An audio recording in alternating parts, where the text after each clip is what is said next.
ముఖ్యమంత్రి గారు నాకు ఇష్టం జరిగింది. కొంచెం వాస్ట్ సబ్జెక్టు. మొదటి నిర్ణయం ప్రభుత్వం తీసుకుంది స్కిల్ సెన్సెస్ అనేది ఏర్పాటు చేయాలి. కుటుంబం యాజ్ యూనిట్గా తీసుకుని వాళ్ళ కరెంట్ స్కిల్ సెట్ ఏంటి, అదేవిధంగా రాబోయే తరానికి ఎలాంటి స్కిల్స్ అవసరం ఉంది, దానికి ఎలాంటి ట్రైనింగ్ అవసరం ఉందనే దానిపైన ఒక స్కిల్ సెన్సెస్ ఏర్పాటు చేసి అది మొత్తం లింక్ చేసి హెచ్ఆర్డి డిపార్ట్మెంట్ పాత్ర ఏంటి దాంట్లో అనేది మ్యాప్ చేయమని గౌరవ ముఖ్యమంత్రి గారు ఆదేశాలు జారీ చేస్తాం జరిగింది. ఆ ప్రక్రియ కూడా తొందరలో మేము ప్రారంభించబోతున్నాం అధ్యక్ష. ఐటీఐ పాలిటెక్నిక్ వచ్చేగల 2-3 ఆలోచనలు ఉన్నాయి. అది కూడా గౌరవ సభ్యులందరూ కూడా మనం ఓపెన్గా డిస్కస్ చేయాలి, సెషన్ బయట కూడా. టాటా లాంటి సంస్థలు అడాప్ట్ చేసి మార్కెట్ కావాల్సిన లింకేజ్ మేము చేయగలుగుతాం అనేది ఒక వర్షన్ ఉంది. రెండోది, మన రాష్ట్రం నుంచి అనేక పారిశ్రామికవేత్తలు ఉన్నారు. ఒక్కొక్కరు ఒక ఫీల్డ్, అంటే ఫార్మాలో కానీ మ్యానుఫ్యాక్చరింగ్ ఇండస్ట్రీ, డైరీలు, అనేక రంగాల్లో కూడా అద్భుతమైన పారిశ్రామికవేత్తలు ఉన్నారు. వాళ్ళు కూడా ముందరికొచ్చి ఐటీఐ పాలిటెక్నిక్ మేము దత్తకు తీసుకుంటాం, మెరుగైన విద్యను మేము అందిస్తాం, ఇండస్ట్రీకి ఇది కావాలో అది మేము లింకేజ్ మేము ఏర్పాటు చేస్తామని వాళ్ళు చెప్తాం జరిగింది. సో అది కూడా మేము డిస్కషన్లో ఉంది అధ్యక్ష. దానిపైన కూడా తొందరలోనే ఒక నిర్ణయం మేము తీసుకుంటాం. వాస్తవ అధ్యక్ష, ఇన్ఫ్రాస్ట్రక్చర్ ఫెసిలిటీస్ మెరుగుపరచాల్సిన అవసరం ఉంది అధ్యక్ష. ఐటీఐకి వచ్చేగల దాదాపుగా 44 కోట్ల రూపాయలు అవసరం ఉంది. పాలిటెక్నిక్ వచ్చేగల 50 కోట్ల రూపాయలు అవసరం ఉంది అధ్యక్ష. అది గౌరవ ముఖ్యమంత్రి గారితో మా రివ్యూ మీటింగ్ ఆగస్టు మొదటి వారంలో ఉంది అధ్యక్ష. అది గౌరవ ముఖ్యమంత్రి గారి దృష్టికి తీసుకెళ్ళి తప్పనిసరిగా దీని ఎట్లా రిపేర్స్, మెయింటెనెన్స్, కొత్త భవనాలు కట్టే లోపల ఉన్న భవనాలకి ముందర రిపేర్స్, మెయింటెనెన్స్ చేసి దాంట్లో అడ్మిషన్స్ ఎలా పెంచాలనే దానిపైన తప్పనిసరిగా మేము గౌరవ ముఖ్యమంత్రి గారితో కూడా మేము చర్చిస్తాం అధ్యక్ష. ఒకసారి మనం చూస్తే డాక్టర్ బిఆర్ అంబేద్కర్ కోనసీమ జిల్లాకి వచ్చేగల పాలిటెక్నిక్ ఒకటి ప్రభుత్వ పాలిటెక్నిక్ ఉంది అధ్యక్ష, 5 ప్రైవేట్ ఉన్నాయి అధ్యక్ష. అదేవిధంగా ఐటీఐ వచ్చేగల ప్రైవేట్ ఐటీఐలు ఒక 15 ఉన్నాయి అధ్యక్ష.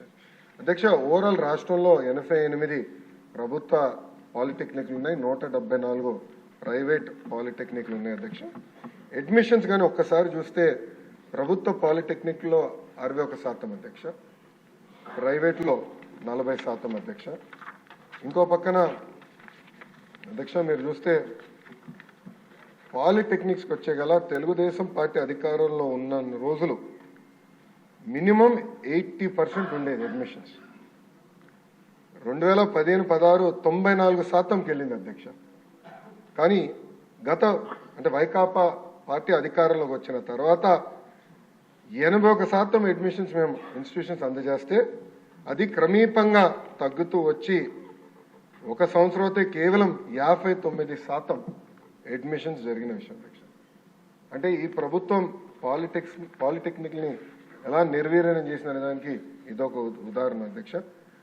ఐటీఐకి వచ్చేగల 83 ప్రభుత్వ ఐటీఐలు ఉన్నాయి, 433 ప్రైవేట్ ఐటీఐలు ఆంధ్ర రాష్ట్రంలో ఉన్నాయి అధ్యక్ష. ఇక్కడ కూడా ఐటీఐలో చూస్తే కూడా ప్రభుత్వ ఐటీఐలో అడ్మిషన్స్ 94% ఉంది అధ్యక్ష, ప్రైవేట్లో 61% ఉంది. ఐటీఐల్ని కూడా బలోపేతం చేయాల్సిన అవసరం ఉంది. పెద్దలు బుచ్చే చౌదరి గారు చెప్పినట్లు NAC, national academy of construction అధ్యక్ష, ఇది గతంలో చంద్రబాబు నాయుడు గారు మొదటి టర్మ్లో హైదరాబాద్లో ఏర్పాటు చేసి ఫీడర్ ఇన్స్టిట్యూషన్స్ క్రియేట్ చేశారు, బ్రాంచెస్ ఏర్పాటు చేశారు. అది దాంట్లో భాగంగా రాజమండ్రిలో పెట్టారు. అది సచివాలయం కోసం ఫ్రంట్ అంతా తీసుకుని వెనకాల దూసేశారు ఎన్ఏసీని అధ్యక్ష. ఎన్ఏసీని కూడా బలోపేతం చేయాలనేది మా లక్ష్యం. సెక్రటరీ గారితో నేను చర్చించినప్పుడు కూడా కేవలం ఏదో ప్లంబర్స్, తాపి మేస్త్రీలను తయారు చేస్తాం అనేది కాదు, టెక్నాలజీతో అనుసంధానం చేయాలి. లేటెస్ట్ వస్తున్నాయి బిల్డింగ్ మెటీరియల్స్, లేటెస్ట్ టెక్నాలజీ అనేవి వస్తున్నాయి, మెరుగైన వసతులు వాళ్ళు కల్పించాలనేది కూడా మేము డిస్కస్ చేస్తాం జరిగింది అధ్యక్ష. తప్పనిసరిగా ఎన్ఏసీని మేము బలోపేతం చేస్తాం, దాంట్లో ఎలాంటి సందేహం లేదు అధ్యక్ష. అదేవిధంగా కొత్త ఐటీఐలు ఏర్పాటు చేస్తే బాగుంటుందని పెద్దలు కూడా కోరారు, చాలామంది కూడా నాకు లెటర్ కూడా ఇస్తాం జరిగింది అధ్యక్ష. ప్రధానంగా నేను ఏం చేస్తున్నానంటే కేజీ నుంచి పీజీ వరకు బోత్ ప్రైవేట్ ప్రభుత్వ రంగం తీసుకుంటే ఎక్కడెక్కడ పాఠశాలలు ఉన్నాయి, దాని చుట్టుపక్కల పాపులేషన్ డెన్సిటీ ఏంటి, ఇండస్ట్రీస్ డెన్సిటీ ఏంటి, ఒక మ్యాప్ తయారు చేయమన్నాను అధ్యక్ష. ఎందుకంటే 117 జియో వల్ల ప్రభుత్వ విద్య దూరం అవుతుందని చాలా మంది నా దృష్టికి తీసుకొస్తే ఫస్ట్ మ్యాపింగ్ చేద్దాం. మనకున్న 45,000 ప్రభుత్వ పాఠశాలని మ్యాప్ చేయండి. పాలిటెక్నిక్, ఐటీఎల్ మొత్తం మ్యాప్ చేసి డెన్సిటీ ప్రకారం ఎక్కడ అవసరం ఉంది, ఇండస్ట్రీ ఎక్కడ రాబోతుంది. ఎందుకంటే చంద్రబాబు నాయుడు గారు ఒక్కొక్క జిల్లాకు ఒక్కొక్క ప్రాధాన్యత ఇచ్చారు. ఈ ఇండస్ట్రీ ఈ జిల్లాకు రావాలి, అది కూడా బేరీ చేసుకుని అవసరమైన వరకు ఐటీఐ, పాలిటెక్నిక్ కూడా ఏర్పాటు చేయాలని ఒక నిర్ణయం తీసుకుంటాం జరిగింది. కూన రవి గారు ఒక ప్రశ్న అడిగారు అధ్యక్ష, గతంలో ఎప్పుడు ఐటీఐ కేటాయిస్తాం జరిగింది, ఎప్పుడు ప్రారంభిస్తారని అడిగారు అధ్యక్ష. ఆ వివరాలు కనుక్కుని తప్పనిసరిగా మెంబర్ గారు డైరెక్ట్ గా వివరాలు నేను తెలియవచ్చు. ఓకే, థ్యాంక్ యూ అధ్యక్ష. నెక్స్ట్ క్వశ్చన్ 94 సాంఘిక సంక్షేమ మంత్రి గారు. అధ్యక్ష, మొదటి ప్రశ్నకు అవునండి, రెండవ ప్రశ్నకు సమాధానం అవునండి, మూడవ ప్రశ్నకు సమాధానం పరిశీలన ఉంది అధ్యక్ష. సార్, ఇప్పుడు ప్రశ్న వేసిన సభ్యులు రాలేదు అంటే దీంట్లో మీకు నేమ్ లేదు, సిగ్నేచర్ లేదు. చేత ఈ సమాజం చెప్పారు, నెక్స్ట్ క్వశ్చన్ వెళ్ళిపోదాం. వద్దమ్మా, వేయకూడదు, అవద్దు. మంచిదంటే ఆల్రెడీ సిగ్నేచర్లు ఉన్నారు, లేరు. ఓకే, చంద్రశేఖర్ గారు కూడా లేదు కదా.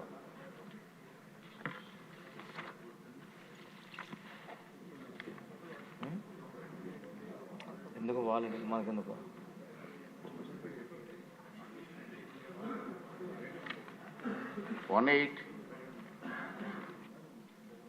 హోంశాఖ మంత్రి గారు.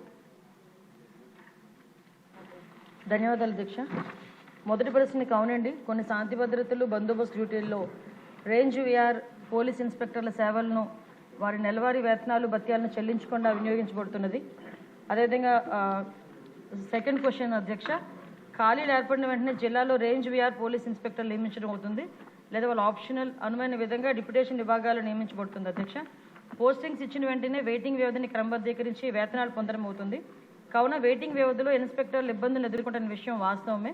ఎందుకంటే వారు పోస్టింగ్స్ పొందిన తర్వాత వారు వేతనాలు అయితే పొందడం అవ్వాలి, కానీ లాస్ట్ 5 years కూడా వాళ్ళకి ఆ వేతనాలు ఇవ్వకుండా చాలా ఇబ్బందులు పెట్టిన పరిస్థితి కూడా వాస్తవం అధ్యక్ష. అదేవిధంగా మనకి థర్డ్ క్వశ్చన్కి